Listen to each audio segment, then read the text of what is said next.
Bab 445, memisahkan kehendak langit dan bumi. Tubuh batu Xiao Chen bersinar terang, dan pola misterius muncul di permukaan batu. Tablet surgawi mulai tampak. Setiap pedang batu bergetar, mengeluarkan suara berdenting, lalu otomatis tercabut, memancarkan ribuan sinar cahaya yang membuat orang tidak mungkin melihatnya secara langsung. Pedang batu di tangan yaksa semi leluhur, Raja Kerangka, dan malaikat suci semuanya kehilangan kendali dan menebas ke arah mereka. Aura pembunuh membumbung tinggi ke angkasa dan ruang itu pun hancur dengan cepat. Malaikat, puff, Roh Kudus adalah yang pertama terkena serangan, dan kedua pedang menembus tubuhnya, hampir memotongnya menjadi dua bagian. Tubuh besar sang dewa langsung berdarah deras, ia menjerit dan terbang menjauh. Raja Kerangka adalah yang terluka paling parah. Dia sendiri mengambil pedang, dan Xiao Chen melemparkan 3 pedang lagi kepadanya, semuanya tidak jauh di depannya. Akibatnya, keempat pedang batu itu bergetar bersamaan dan menghancurkan seluruh tulang dadanya. Lubang hitam muncul di sekelilingnya, hampir menelan raja. Raung, sang Raja Kerangka meraung ke langit. Taji tulang tumbuh dari lengannya, menghalangi keempat pedang. Dia melepaskan diri dan mundur dengan kecepatan tinggi. Yaksa Banzu menderita cedera paling ringan. Dia pernah bertarung hebat dengan Xiao Chen sebelumnya, jadi kewaspadaannya sangat tinggi. Pedang batu di tangannya hanya memotong lengannya. Meskipun Sura Banzu tidak memiliki pedang batu di tangannya, dia juga terluka. Di dunia kultivasinya yang berdarah, 2 pedang batu yang telah dikumpulkan sebelumnya melonjak kemana-mana. Energi pedang itu setebal gunung, membunuh roh darah di dalam dan membuatnya terbang kemana-mana. Boom! Kedua pedang batu itu langsung menghancurkan dunia Sura yang berdarah dan terbang keluar, hampir membunuh Sura Banzu sampai mati, memotong sebagian besar rambut merahnya, dan terbang kembali ke Xiao Chen. 24 pedang batu tergantung di sekelilingnya, terbang ke atas dan ke bawah, bersinar terang, dan tersusun dalam formasi pedang yang sangat misterius, melindungi Xiao Chen di dalam. Pada saat yang sama, ketiga pedang yang tidak membatu itu menempel erat di sisinya, tidak bergerak.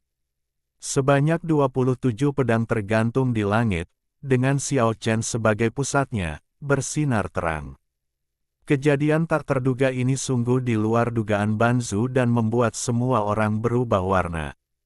Meskipun dia dikepung oleh beberapa semi leluhur, Xiao Chen tidak mengatakan apa-apa dan menanggapinya langsung dengan tindakan praktis. Dia berubah menjadi seberkas cahaya dan bergegas menuju yaksa tua itu.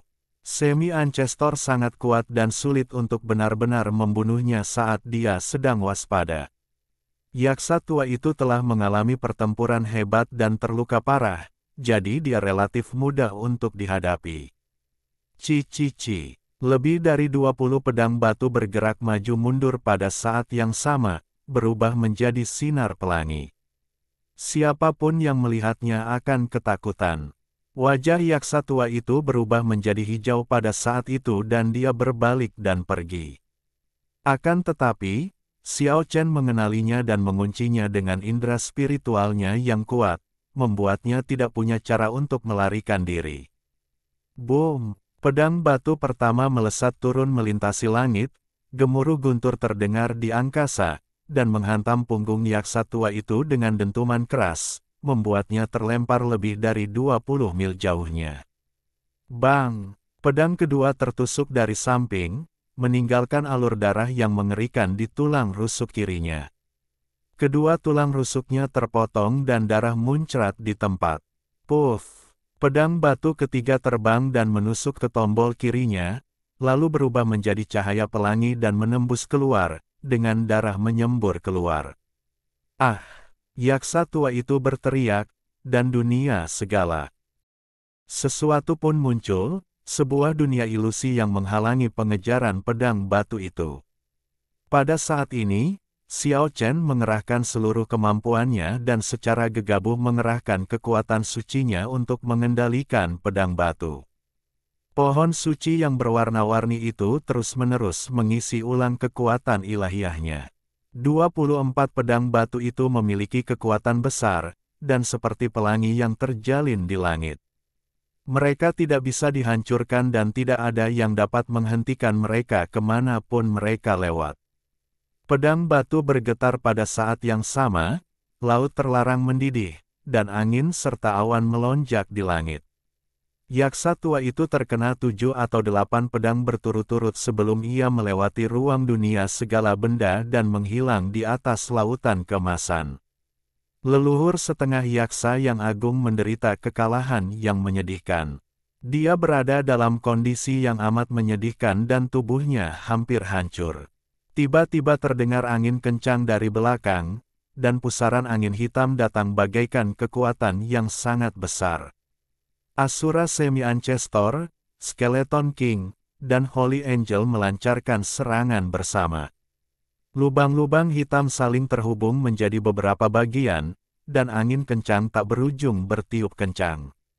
Potongan surga dan bumi ini dijebak oleh mereka dengan metode misterius dan menjadi tempat kematian. Dunia luar dan dunia luar terisolasi satu sama lain. Ketiga semi-leluhur bergabung untuk membunuh Xiao Chen. Melihat situasi ini, wajah Xiao Chen berubah. Meskipun si Jian kuat, dia mungkin akan gagal jika harus menghadapi tiga semi-leluhur. 3 pedang pertempuran menjaga Xiao Chen dengan ketat, dan 12 pedang batu tersebar ke segala arah, membentuk formasi pedang, menjaganya di tengah.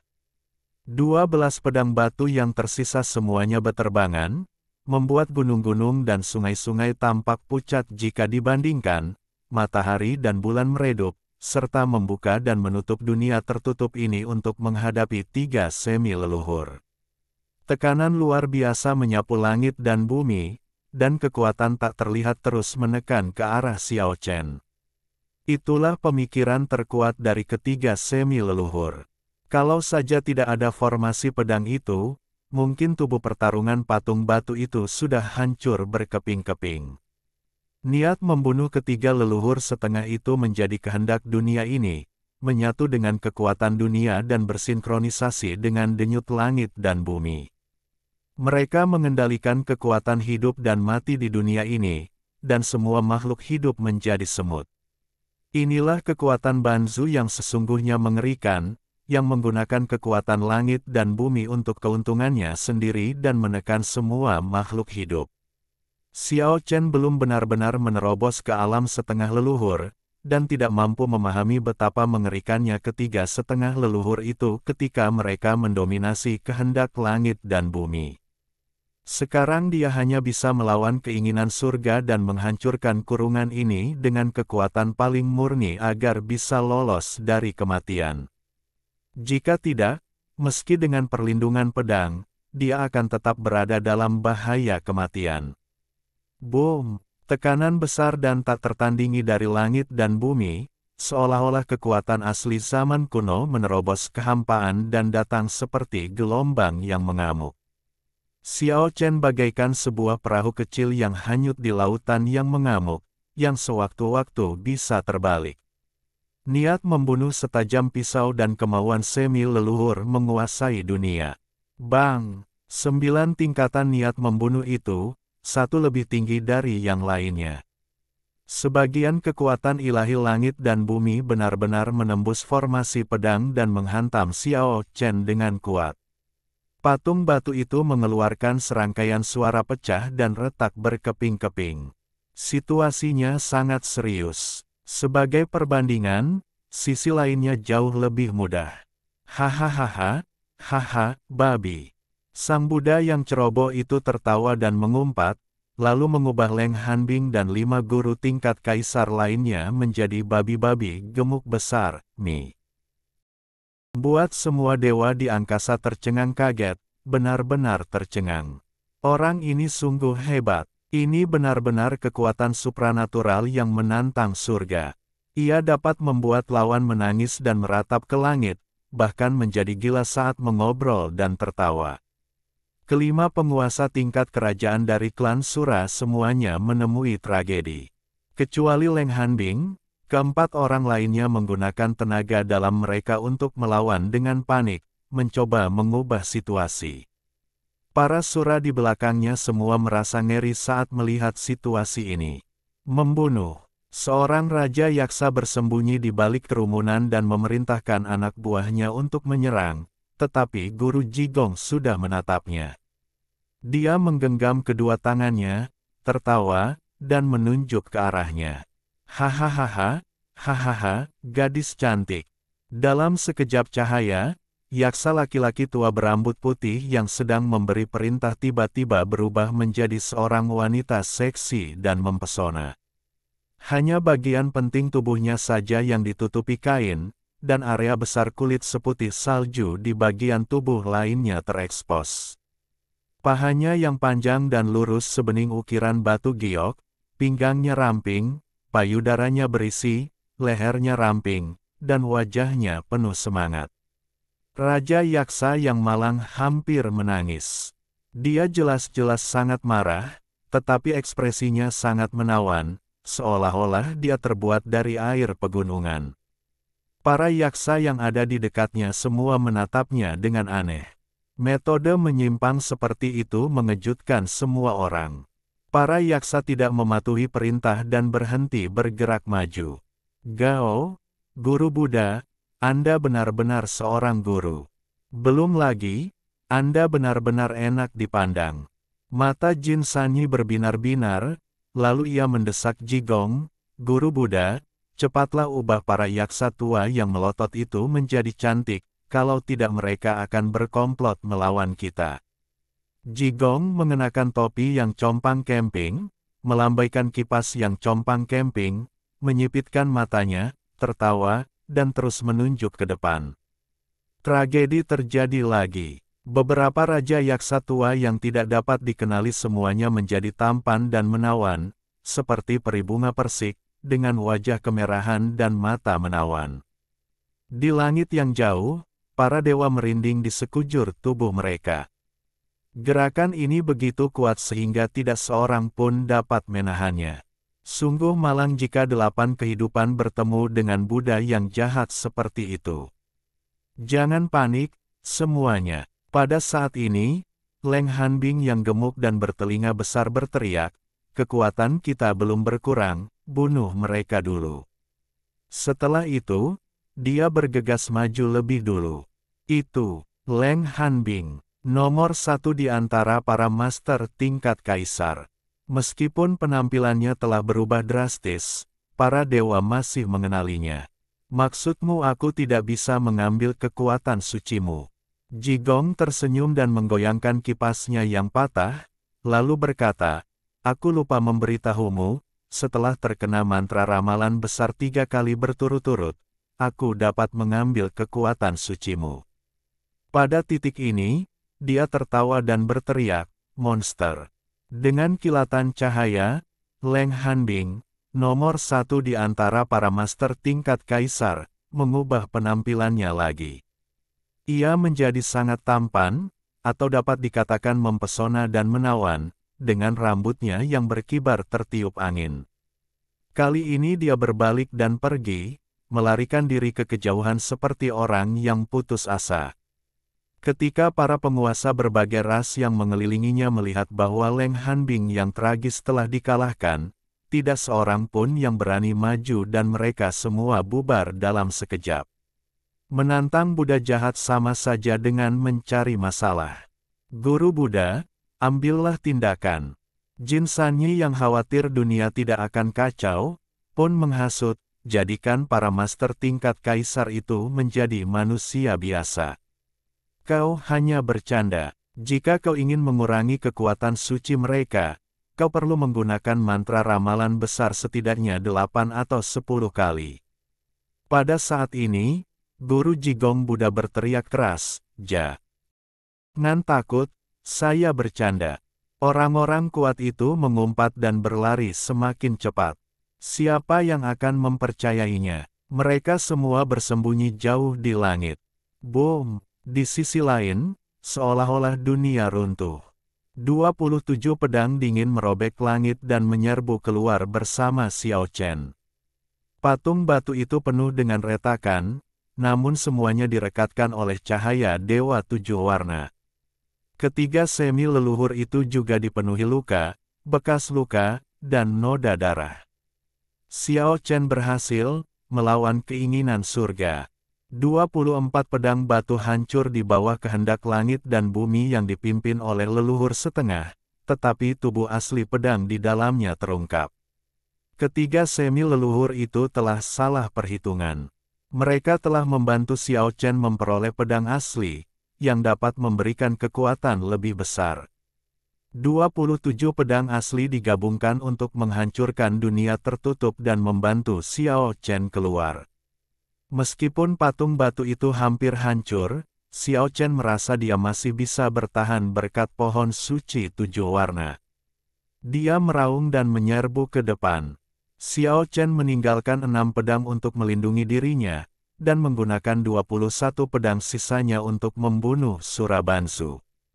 Formasi pedang dibentuk dengan kekuatan besar, yang segera menempatkan Surabansu dalam bahaya dan kekosongan terus-menerus hancur. Meskipun dua leluhur setengah lainnya mencoba yang terbaik untuk menyerang Xiao Chen, dia berhasil menahan mereka semua. Sekarang satu-satunya sasarannya adalah Oud Sura. Kepulan-kepulan, darah menyembur keluar, Sura tua tertusuk pedang, 21 pedang beterbangan, dan berubah menjadi cahaya yang mengerikan, seperti meteorit yang menghancurkan dunia, menghantam langit dan lautan hingga runtuh. Surabansu diserang badai yang dahsyat, dan dipenuhi luka-luka. Dia terjebak dalam formasi pedang, dipukuli dengan parah, dan tubuhnya dipotong-potong beberapa kali. Boom! Akhirnya, Raja Kerangka dan Malaikat Suci akhirnya menyerbu masuk. Ketiga leluhur setengah itu berpegangan tangan dan berdiri bersama, sekali lagi menggunakan pikiran ilahi mereka untuk mengendalikan kehendak dunia, menggunakan kekuatan langit dan bumi untuk menghancurkan Xiao Chen dan pedang itu.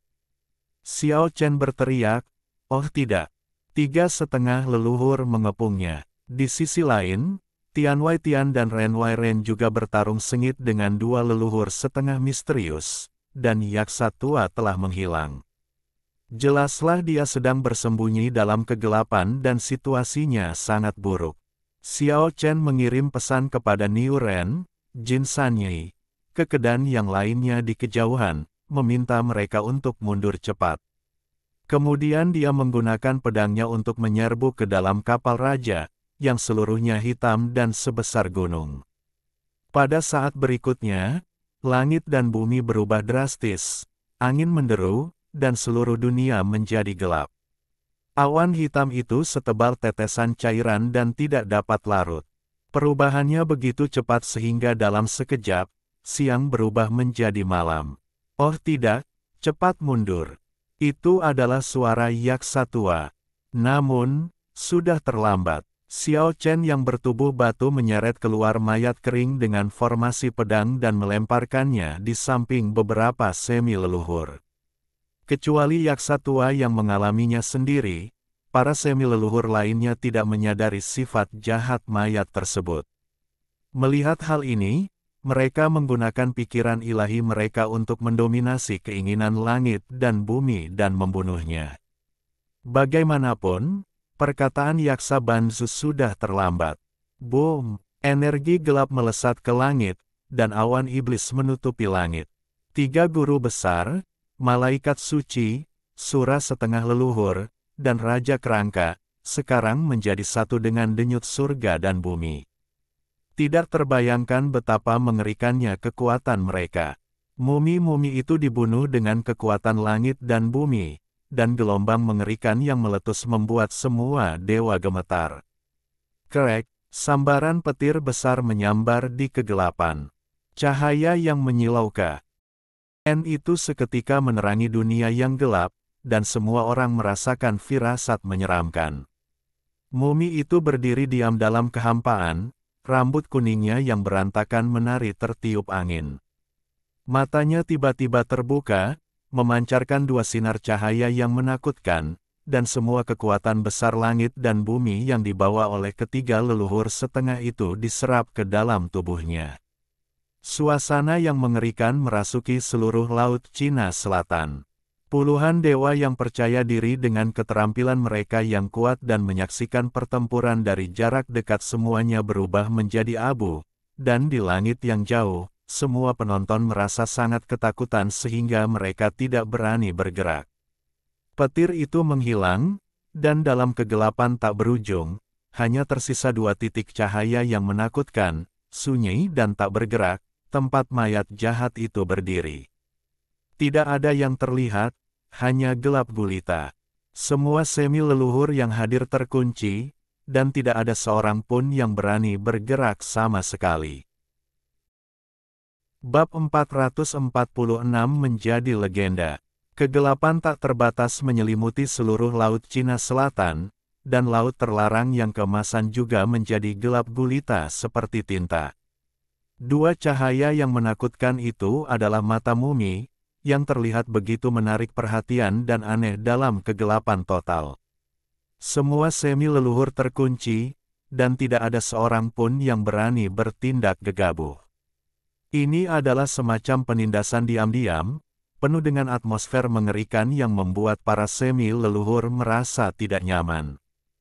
Tiba-tiba, auman naga bergema di langit dan bumi, bagaikan mata air segar yang mengalir di padang pasir atau hamparan padang hijau yang muncul di gurun Gobi, memecah kesunyian yang mematikan dan menumbuhkan harapan di hati manusia.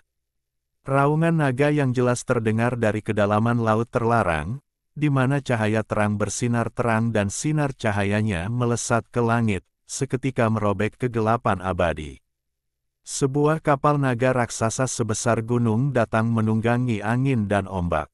Dalam sekejap mata, kapal Zulong melesat maju, air laut bergemuruh, dan cahaya warna-warni melesat ke angkasa. Di satu sisi gelap gulita, di sisi lain terang benderang. Dua lingkungan yang sangat berlawanan membagi seluruh lautan menjadi dua bagian. Cahaya yang dibawa oleh kapal Zulong menggambarkan siluet samar mayat jahat dalam kegelapan pekat. Tubuhnya kurus kering dan tulang-tulangnya, dengan ekspresi kusam. Cahaya menakutkan di matanya tidak pernah berkedip dari awal hingga akhir, membuatnya tampak sangat kaku. Kabut hitam mengepul, dan mayat kayu jahat itu tiba-tiba mengulurkan tangannya perlahan, bergerak perlahan dalam kegelapan yang mengerikan. Lintasan yang rumit itu sulit dipahami bahkan bagi seorang setengah leluhur. Secara diam-diam, kekosongan gelap itu terbelah, ruang dimensi yang tak terhitung jumlahnya muncul, dan bidang yang tak terhitung jumlahnya terhubung ke tempat ini. Meskipun mayat jahat itu terdiam, semua orang ketakutan, bahkan setengah leluhur pun merasakan jantungnya berdebar-debar. Ia diam-diam terhubung dengan ruang misterius yang tak berujung. Kekuatan ini luar biasa kuatnya. Kalau mayat jahat itu tiba-tiba bertepuk tangan saat ini, tempat ini akan runtuh seluruhnya. Kekuatan yang memancar dari ruang tak berujung akan menghancurkan segalanya di sini. Bahkan setengah leluhur akan merasa sulit untuk melarikan diri. Semua kapal Zulong terdiam untuk mencegah mayat-mayat jahat tiba-tiba menyerang dan menghancurkan seluruh dunia. Tiba-tiba aura agung keluar dan dunia gelap pun terbuka. Fluktuasi energi yang meletus darinya jauh lebih besar daripada yang ada di ruang misterius lainnya. Siapapun dapat menebak bahwa ini adalah dunia nyata, bukan ruang berdimensi. Xiao Chen merasakan nafas yang familiar pada saat pertama. Itu adalah dunia kematian. Pada saat yang sama, sebuah gerbang luar angkasa muncul, dan tulang frontal besar tergantung tinggi di udara. Itulah lorong yang menghubungkan dunia kematian dengan dunia keabadian. Tanpa diduga, mayat jahat itu begitu kuat dan mengerikan sehingga ia memaksa membuka portal ini dengan kekuatan yang sangat besar. Dengan kilatan cahaya, mayat jahat itu menghilang dari tempat asalnya, dan muncul di portal tulang frontal misterius dalam sekejap. Kemudian energi jahat yang tak berujung naik ke langit di laut, dan sebuah kapal raja yang besar melompat keluar dan menyerbu ke langit. Dengan kilatan cahaya hitam, kapal raja menyusut dengan cepat dan melesat ke dunia kematian. Samar-samar, Xiao Chen melihat bahwa tulang depan yang berfungsi sebagai gerbang ruang telah menyatu dengan kapal raja, membentuk tengkorak lengkap lagi. Kabut hitam bergulir dan berangsur-angsur menghilang, cahaya perlahan muncul, dan akhirnya dunia sepenuhnya kembali jernih. Kapal raja dan mayat jahat menghilang sepenuhnya dari laut terlarang alam abadi. Dia benar-benar mengandalkan kekuatannya sendiri untuk membuka ruang misterius tak berujung dan secara paksa mencari dunia kematian. Mayat jahat itu begitu kuat sehingga ia benar-benar dapat membuka portal ke dunia kematian dan memasuki ruang itu. Sementara Xiao Chen terkejut, hal pertama yang terlintas di benaknya adalah mayat jahat itu kemungkinan besar berasal dari dunia kematian, dan mungkin memang ada hubungannya dengan eksistensi di luar raja, atau mungkin dia sendiri. Mayat jahat telah kembali ke dunia kematian, dan tidak ada seorang pun yang tahu dampak apa yang akan ditimbulkannya pada benua kematian itu. Raungan naga menarik Xiao Chen kembali ke dunia nyata. Kapal Zulong tidak pergi, melainkan berlayar ke arahnya melawan angin dan ombak. Pada saat yang sama, tubuhnya mulai bersinar dengan cahaya, dan cahaya dari pohon suci yang berwarna-warni membuat patung batu itu tampak hampir bening. Xiao Chen tidak dapat menahan diri untuk terbang ke kapal naga leluhur. Pohon suci berwarna-warni di tubuhnya tampaknya telah menjalin hubungan misterius dengan kapal suci. Dalam keadaan tak sadarkan diri, dia merasa seolah-olah bisa mengendalikan kapal suci ini. Dia mengangkat lengannya dan menunjuk ke arah Surabanzu, dan perahu naga leluhur berubah menjadi sinar cahaya besar dan melayang ke langit. Ledakan, bahkan seseorang sekuat Surabanzu pun terlempar sekaligus, tanpa ada usaha untuk menghindar. Suara tulang patah terdengar jelas di seluruh langit. Dada Surabanzu ambruk di tempat, darah muncrat dari mulutnya, dan dia terlempar sejauh puluhan mil. Bang! Kapal naga leluhur mengayunkan ekornya, berputar di langit, dan menyapu ke segala arah, menyapu bersih semua roh kudus malaikat dan raja kerangka, menyebabkan mereka menderita kerusakan berat. Perubahan ini terjadi terlalu cepat. Sebelum semua orang bisa pulih dari keterkejutan mayat jahat itu, Xiao Chen berdiri di kapal naga leluhur dan bertabrakan dengan 3,5 leluhur. Hati-hati! Tian Waitian mengirimkan suara peringatan. Sebuah bayangan menjelajah angkasa, muncul di kapal Zulong dan menyerang Xiao Chen. Pedang itu pecah di udara dengan suara mendesis. 27 pedang menghancurkan ruang itu. Cahaya itu melesat ke langit, membuat belasan lubang berdarah di tubuh orang yang datang, dan menghanyutkannya. Ternyata itu adalah Yaksa Banzu yang sedari tadi bersembunyi dalam kegelapan dan melancarkan serangan pada saat itu, namun tidak membuahkan hasil apapun dan malah terluka. Di langit yang jauh, Asura Semi Leluhur, Raja Kerangka, Yaksa Semi Leluhur, dan para malaikat suci berkumpul bersama. Mereka semua berubah warna karena mereka tidak menduga perubahan seperti itu akan terjadi. Akan tetapi, bagaimana bisa keempat semi leluhur yang kuat itu berakhir dengan cara yang memalukan seperti itu? Mereka menghilang di antara langit dan bumi pada saat yang sama, dan kemudian kehendak yang mendominasi langit dan bumi memaksa menuju kapal naga leluhur, ingin menghancurkan semua rintangan. Dengan suara keras yang menggetarkan bumi, kapal naga leluhur meledak dengan cahaya terang. Raungan naga pun terdengar, dan hantu naga leluhur beterbangan dan menghancurkan langit. Dalam sekejap, sosok keempat semi leluhur itu dipukuli, tampak agak malu. Pada saat yang sama, kapal naga leluhur tampaknya merasakan sesuatu, mengeluarkan raungan naga terakhir, bergegas, dan terbang ke langit. Dan Xiao Chen tertinggal di udara. Cahaya warna-warni menembus langit, dan kapal Zulong menghilang dalam sekejap mata. Ia terbang begitu saja, meninggalkan semua orang merasa luar biasa.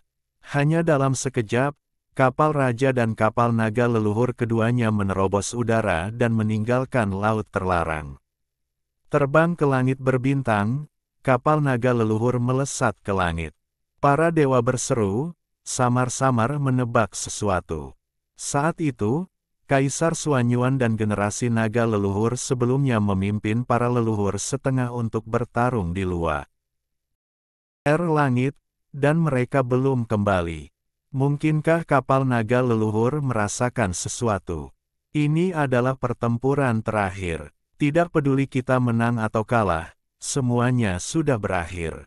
Itu adalah suara Tian Waitian. Dia tahu bahwa beberapa semi leluhur sudah berniat mundur, tetapi orang-orang itu kehilangan muka hari ini dan tidak punya jalan keluar.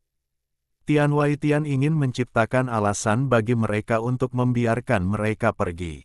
Leluhur semi Asura, leluhur semi Yaksa, Raja Kerangka, Roh Kudus Malaikat, dan dua leluhur semi Asyur lainnya semuanya mengangguk tanda setuju.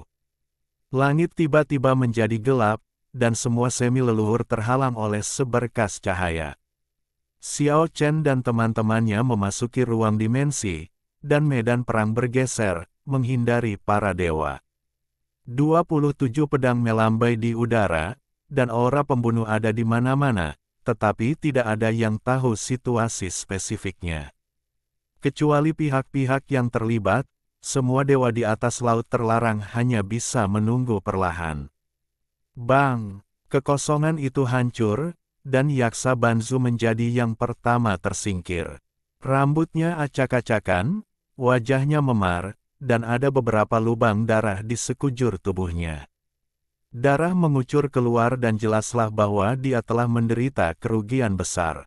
Semua orang terkejut. Mereka tidak menyangka bahwa Yaksa Banzu yang kuat akan musnah dalam waktu sesingkat itu.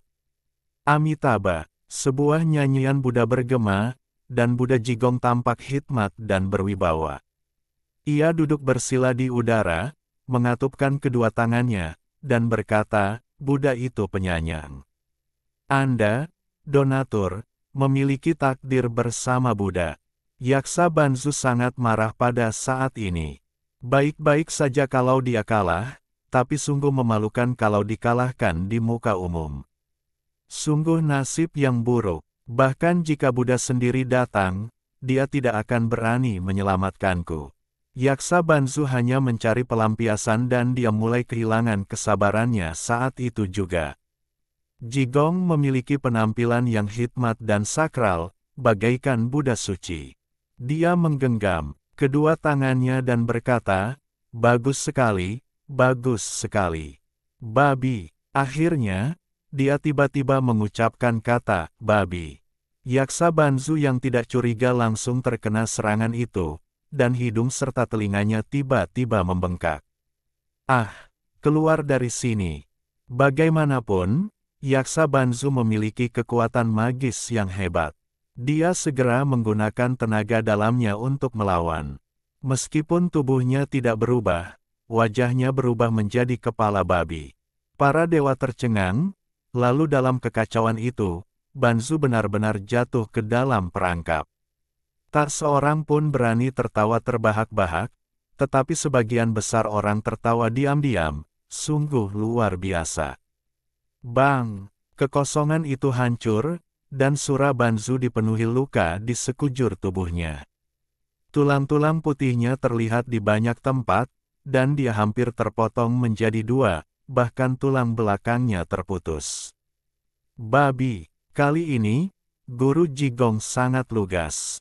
Tanpa ragu sedikit pun, beliau langsung meneriakkan kata-kata itu dengan kekuatan nubuatnya yang dahsyat. Sura Banzu yang arogan tiba-tiba menjadi gemuk dan bertelinga besar, serta mengeluarkan raungan yang menggetarkan bumi. Bagi Banzu, ini terlalu memalukan. Dia menerobos ruang angkasa dan bergegas ke dunia sura yang berdarah untuk mulai menyempurnakan kekuatan nubuat. Yaksa Banzu sepenuhnya mampu memberitahu mereka sebelumnya, tetapi dia tidak mengatakan apa-apa karena dia merasa jika dua Banzu disergap, tekanannya akan jauh lebih ringan dibandingkan jika satu orang yang menanggungnya. Boom! Kekosongan itu runtuh, Raja Kerangka dan Malaikat Suci tersingkir, darah mengucur dari tubuh mereka, dan bahkan tulang dada mereka runtuh. Orang dapat membayangkan betapa tragisnya pertempuran itu. Kepala babi, raksasa, Buddha hidup Jigong berteriak dan cahaya pun menyala. Raja Kerangka dan Malaikat Suci yang baru saja dipukul semuanya terkena pukulan dan menjadi murka. Pada titik ini, Yaksa Banzu tidak bisa lagi tinggal diam dan berteriak, bunuh dia dan buat dia menghilang sepenuhnya. Dia bergegas menuju Jigong Buddha terlebih dahulu.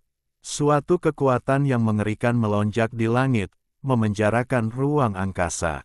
Namun, Buddha Jigong yang ceroboh itu sama sekali tidak takut, ia duduk bersila di kehampaan dengan hikmat dan sakral, melantunkan nama Buddha, Amitabha, jika kita ditakdirkan, kita akan bertemu lagi setelah menempuh jarak ribuan mil. Selamat tinggal semuanya. Dengan kilatan cahaya, Buddha Jigong menghilang dalam sekejap mata, tanpa jejak, dan ia kembali ke sumur tulang di dunia kematian. Lian Po juga mengirim pesan kepada Jin Sanyi dan yang lainnya, dengan mengatakan, katakan pada Xiao Chen bahwa aku akan pergi.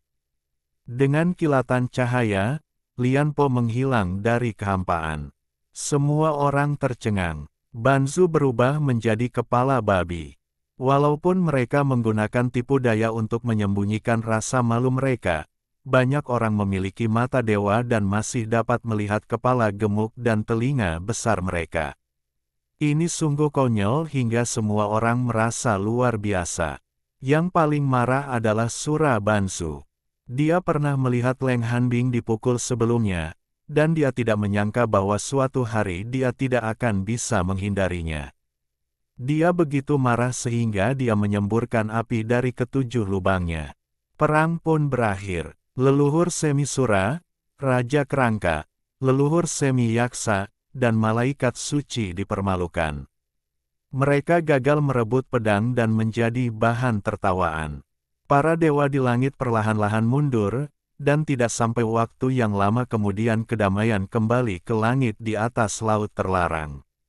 Xiao Chen, Tian Wai Tian, Ren Wai Ren, dan dua semi-leluhur misterius lainnya muncul.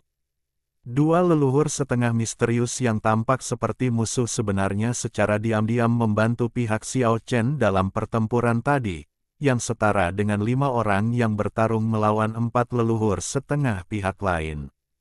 Baru pada akhir cerita Xiao Chen melihat wajah mereka yang sebenarnya. Salah satu di antara mereka ternyata adalah Raja Naga Perang dari klan Naga, dan satunya lagi adalah Ayah Huoniao, kepala keluarga dari klan Phoenix. Kedua pria itu mundur dan pergi. Berita tentang pertempuran ini menyebar ke seluruh Kyushu dan 4 penjuru dunia. Xiao Chen mengendalikan 27 pedang untuk bertarung melawan semi-leluhur, dan reputasinya mengguncang dunia. Tidak diragukan lagi bahwa statusnya meningkat pesat. Tidak ada seorang pun yang berani meremehkannya lagi. Bahkan Raja setengah leluhur harus menahan kesombongannya. Jika mereka bertemu, dia mungkin tidak punya pilihan selain mundur. Apa rencanamu? Tian Wai Tian bertanya pada Xiao Chen. Kembalilah ke dunia kematian untuk menghindari sorotan. Apakah kalian berdua, para senior, tidak ingin melihat dunia itu? Tian Wai Tian dan Ren Wai Ren tercengang. Aku bisa menerimamu. Tidakkah kau ingin melihat kekacauan macam apa yang ditimbulkan mayat jahat itu di dunia kematian? Baiklah, mari kita pergi ke dunia kematian dan melihatnya. Pertarungan ini membuat Xiao Chen terkenal, namun sejak saat itu, dia menghilang sepenuhnya. Waktu berlalu, tahun demi tahun berlalu, tahun-tahun mengalir tanpa suara, dan nama Xiao Chen berangsur-angsur menjadi legenda. Bab 447 Kandang Dunia. Selamat tinggal, semua wanita cantik. Aku, Jin Sanyi, akan kembali. Ini adalah pesan terakhir Jin Sanyi sebelum meninggalkan Jiushu, dan suaranya bergema di antara langit dan bumi untuk waktu yang lama. Mempertimbangkan tingkat kultivasi dan keselamatannya, Xiao Chen tidak ingin membawanya ke dunia kematian, tetapi orang ini menunjuk ke langit dan bumi, mengumpat dan memohon, dan akhirnya mendapatkan apa yang diinginkannya. Sejujurnya, Xiao Chen sangat terganggu olehnya. Tidak lama setelah tiba di desa dewa, orang ini mulai memiliki mata seperti bunga persik. Dia secara khusus memindahkan bangku kecil dan memilih posisi yang menguntungkan di desa. Ia bersiul dan memperhatikan para loli dan gadis cantik dari klan dewa. Namun, Jin Sanyi menemukan bahwa posisi terbaik telah ditempati oleh seseorang. Ada tengkorak berlian kuning yang tampaknya merupakan sesama pelancong seperti dia, dengan mata seterang mata serigala. Kakak, apa yang sedang kamu lakukan? Saya mencari hal-hal yang lebih baik dalam hidup. Tengkorak berlian kuning itu tampak sok suci, bahkan tanpa menoleh, menatap gadis-gadis cantik di desa itu tanpa berkedip, dan bertanya, "Kakak, apa yang sedang kamu lakukan?" Masalah kegagapan Jin Sanyi tampaknya telah sembuh total. Dia berkata tanpa tersipu atau berdebar, "Saya sedang menggali keindahan dalam hal-hal biasa." Matanya bagaikan kait, bergerak mengikuti sosok gadis cantik Binglan dari klan dewa. Kepalanya tidak menoleh, tetapi dua lengkungan cahaya melesat keluar dari matanya. Tengkorak berlian kuning tampaknya telah bertemu belahan jiwa. Dia terus mengangguk dan berkata, "Ya, ada begitu banyak hal indah di dunia nyata yang perlu kita temukan." Benar sekali. Setiap hal yang indah membutuhkan keberanian kita untuk menjelajahinya dan menemukannya. Jin Sanyi sangat setuju dan tampak sangat serius. Mereka berdua langsung cocok. Setelah berbicara beberapa menit, mereka sudah memanggil satu sama lain sebagai saudara. Pada akhirnya, mereka bergandengan tangan, tampak seolah-olah mereka baru bertemu terlambat. Mereka berkata, "Hahaha, kita ini bersaudara." Setelah percakapan antara Jin Sanyi dan Sapolang, mereka langsung cocok dan dengan antusias bertukar ide tentang keindahan dan kebaikan dalam hidup.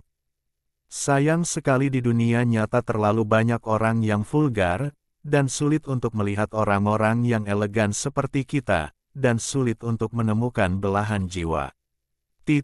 Sayangnya, ini adalah kesepian karena memiliki musik yang berkelas tetapi hanya sedikit orang yang menghargainya.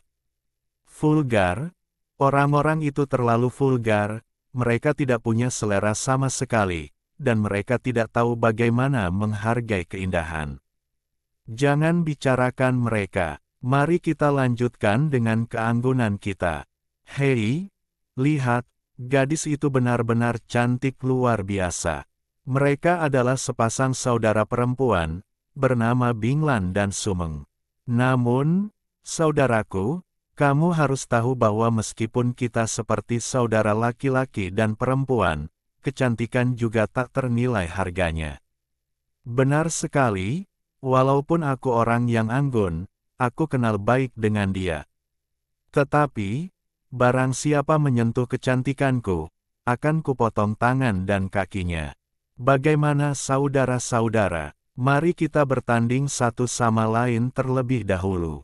Baiklah, jika kamu ingin mengejar kecantikan, kamu harus siap memiliki keberanian. Xiao Chen benar-benar terdiam saat melihat dari samping. Dia benar-benar tidak tahu harus berkata apa kepada kedua orang ini. Ketika melewati tempat ini, Sapolang tidak lupa memarahi Xiao Chen. Katanya, "Kakak, aku tidak mengatakan hal buruk tentangmu, tetapi sebaiknya kau menjauh dari orang-orang kasar itu dan belajar dari kami, bagaimana menemukan dan menghargai keindahan. Jin Sanyi juga memiliki ekspresi tidak tahu malu di wajahnya, dengan bunga persik di matanya. Dia menatap langit dan mendesah, hidup ini sepi seperti salju. Sayang sekali, orang-orang elegan sepertiku jumlahnya sangat sedikit.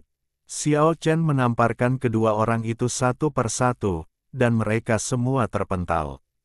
Tidak jauh dari situ, Tian Weitian dan Ren Weiren saling berpandangan dengan ekspresi aneh dan mulai berbicara dengan suara pelan. Apakah itu benar-benar dia? Sepertinya anak itu adalah Chang Sheng. Begitu Hajime memasuki Kamimura dan menemukan Sapolang, Tian Weitian dan Ren Weiren mulai mengamatinya secara diam-diam. Ekspresi Xiao Chen berubah, dan dia bertanya, apakah kalian berdua senior mengenalnya? Sepertinya dia adalah muridku yang telah hilang selama ribuan tahun.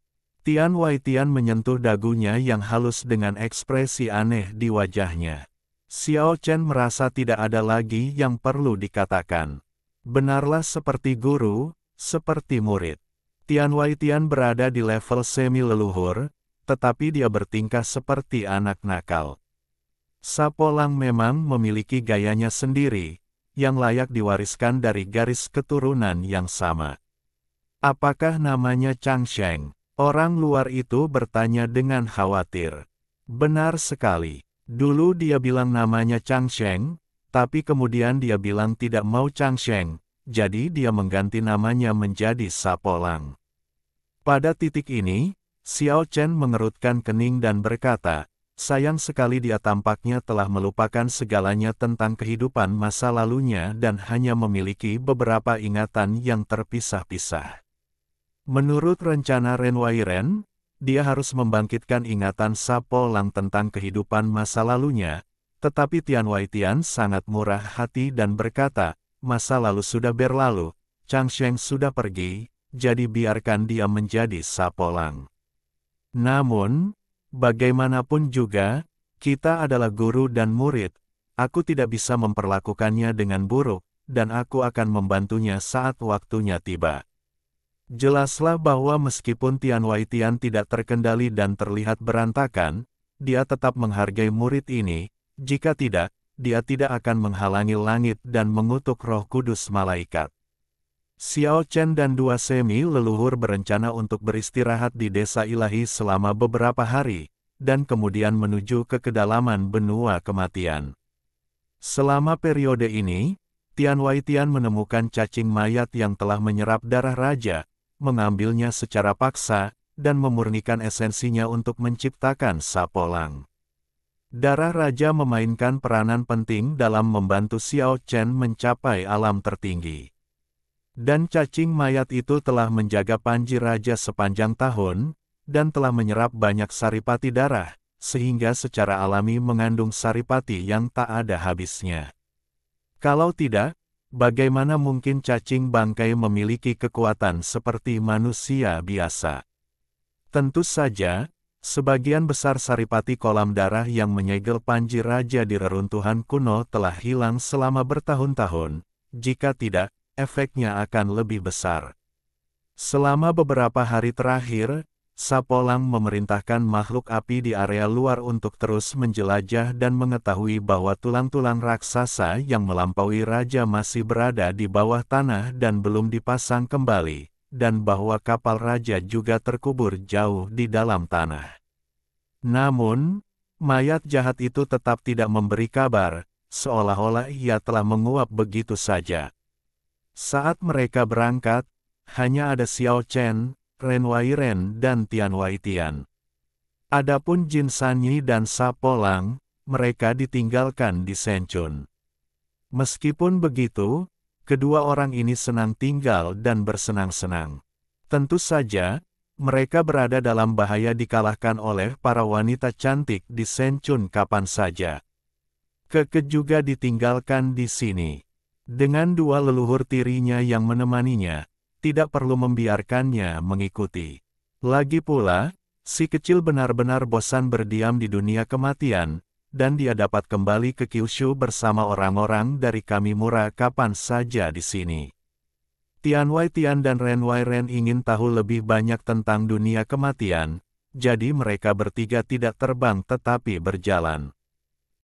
Di sepanjang jalan, tentu saja, meski begitu, kecepatan mereka jauh lebih cepat daripada orang biasa. Setengah tahun telah berlalu sejak dia memasuki wilayah yang diperintah oleh Ratu Muda dan melihat Lian Po lagi.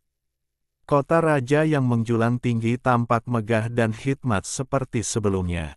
Makhluk-makhluk api di kota itu bukanlah orang asing bagi Xiao Chen dan segera membawa mereka ke rumah Lian Po. Haha, kita bertemu lagi. Dapat dilihat bahwa Lian Po sedang dalam suasana hati yang baik, dan tulang-tulang berwarna-warni di sekujur tubuhnya berkilauan. Xiao Chen mendapat kabar darinya bahwa Ratu Muda belum kembali. Dia telah memasuki kedalaman benua kematian selama bertahun-tahun dan tampaknya telah menghilang. Tentu saja raja-raja lainnya tidak mengirimkan berita apapun. Jika tidak setiap raja meninggalkan seorang kaisar perang yang kuat untuk bertugas di Kampangkalan, wilayah yang mereka kuasai kemungkinan besar sudah kacau sejak lama. Apakah kamu pernah menemukan mayat jahat itu? Xiao Chen sangat prihatin dengan pertanyaan ini. Dia merasa bahwa eksistensi yang begitu kuat hingga membuat orang merasa takut itu pasti masih berada di dunia kematian. Lian Po mengangguk dan berkata, "Saya telah melihatnya beberapa kali." "Apa? Aku sudah melihatnya beberapa kali." "Di mana dia muncul?" "Pernah muncul di kota kami." Saat itu, awan gelap bergulung dan menekan tanah. Pemandangan itu sangat mengerikan. Namun, pikiran ilahi yang kuat itu hanya menyapu seluruh kota dan kemudian menghilang sepenuhnya. Saya mendengar bahwa hal yang sama terjadi di beberapa kota raja lainnya. Xiao Chen, Tian Wei Tian, dan Ren Wei Ren semuanya tercengang. Apa sebenarnya yang ingin dilakukan mayat jahat itu? Itu hanya muncul di kota raja. Apakah itu sedang mencoba untuk menemukan seorang raja master? Sekarang, semua orang 90% yakin bahwa mayat jahat itu sedang menuju jauh ke benua kematian. Raja-raja di sepanjang jalan mungkin berada dalam situasi yang buruk. Namun, apa sebenarnya yang tersembunyi di kedalaman benua kematian? Menurut informasi yang diketahui, tampaknya banyak raja yang ingin pindah, dan mayat-mayat jahat juga terlibat. Sulit untuk memprediksi apa hasilnya nanti. Xiao Chen memikirkan pertanyaan lain. Tampaknya Nuwa dan dewa leluhur lainnya telah terlahir kembali dalam daging dan darah di dunia ini. Dia telah menghilang selama bertahun-tahun. Apakah dia sudah memasuki area terdalam? Setelah tinggal di kota raja ini selama beberapa hari, Xiao Chen dan teman-temannya berangkat lagi. Ini adalah perjalanan panjang yang akan membawa Xiao Chen ke area yang belum pernah dijelajahi sebelumnya. Mereka tetap memilih untuk berjalan maju, dan perjalanan ini berlangsung selama 2 tahun penuh. Selama periode ini, mereka melewati 2 kota raja. Xiao Chen dan yang lainnya tidak ingin menimbulkan masalah di daerah yang diperintah raja, jadi mereka tidak tinggal lama. Namun, mereka diam-diam mengetahui bahwa mayat jahat itu telah mengunjungi kota kedua raja dan memukuli salah satu raja hingga setengah mati. Xiao Chen dan timnya telah menyelidiki masalah ini secara diam-diam selama lebih dari beberapa bulan dan akhirnya mengetahui detailnya. Raja yang hampir dibunuh oleh mayat jahat itu tampak memegang sepotong peta tulang orakel yang rusak di tangannya. Mayat jahat mencuri peta tulang orakel. Ini sungguh berita yang mengejutkan. Xiao Chen dan teman-temannya secara tak terduga mengetahui alasan mengapa mayat-mayat jahat turun ke kota-kota raja. Rahasia apa yang terkandung dalam diagram tulang orakel? Dipegang secara diam-diam oleh raja pastilah luar biasa. Dan sekarang mayat jahat setingkat dewa leluhur sangat menghargainya, hal itu tampak semakin tidak biasa. Dan itu hanya sudut yang patah. Sulit membayangkan kemana peta tulang orakel yang lengkap akan mengarah dan rahasia apa yang akan terungkap. Mengapa kita tidak pergi berbicara kepada raja dan bertanya kepadanya apa yang sedang terjadi? Tian Waitian menampakkan ekspresi jahat di wajahnya saat dia memandang ke kejauhan ke arah kota raja yang telah lama ditinggalkan. Raja yang hampir dibunuh oleh mayat jahat itu ada di kota besar itu. Ren Wairen menggelengkan kepalanya dan berkata, "Lupakan saja. Ini adalah dunia kematian yang belum kita pahami. Akan buruk jika dia memanggil beberapa raja yang kuat untuk membantu dan memburu kita di seluruh dunia." Mereka berangkat lagi dan terus menuju lebih jauh ke benua kematian. Tian Waitian dan Ren Wairen melihat sekeliling, seolah ingin memastikan sesuatu, sementara Xiao Chen menganggap perjalanan ini sebagai latihan dan pengalaman, dan mereka bertiga tidak terburu-buru untuk bepergian. "Tidakkah kamu menganggapnya aneh?" Tian Waitian berkata, "Di dunia kematian ini, sebenarnya ada reruntuhan tembok besar sepanjang puluhan ribu mil. Mungkinkah itu benar-benar dilakukan oleh orang-orang itu?" Ren Wairen juga tampak serius. "Apa yang disimpulkan kedua senior itu?" Xiao Chen bertanya. "Menemukan kandang." "Kandang apa?" Xiao Chen sedikit bingung. "Sebuah kandang yang dibangun bersama dunia." Tian Waitian Dao, "Ayo, terus maju, kita pasti akan menemukan sesuatu." Pada tahun ketiga, Xiao Chen dan rekan-rekannya berjalan ke area yang lebih luas lagi, dan makhluk-makhluk api yang muncul menjadi semakin kuat. Selain itu, kadang-kadang sering muncul beberapa makhluk kuat yang belum pernah terdengar atau terlihat sebelumnya. Tanpa kekuatan alam semi leluhur, mustahil untuk melewati area berbahaya ini. "Suara apa itu?" Tian Waitian tiba-tiba berhenti dengan waspada. Orang luar itu juga merasakannya dan menunjukkan ekspresi serius sambil berkata, "Itu sangat berbahaya." Tidak lama kemudian, Xiao Chen juga merasakannya. Dataran kematian membentang sejauh mata memandang. Terdengar ledakan kebisingan dari depan. Meskipun suaranya tidak keras, tetapi mengandung kekuatan yang dapat menghancurkan apapun yang ada di jalurnya. Tampaknya ada sesuatu yang sangat menakutkan di depan. Ledakan. Hanya 3 gunung di dataran berdarah itu yang berubah menjadi abu dalam sekejap. "Apa itu?" Orang luar itu berteriak karena terkejut.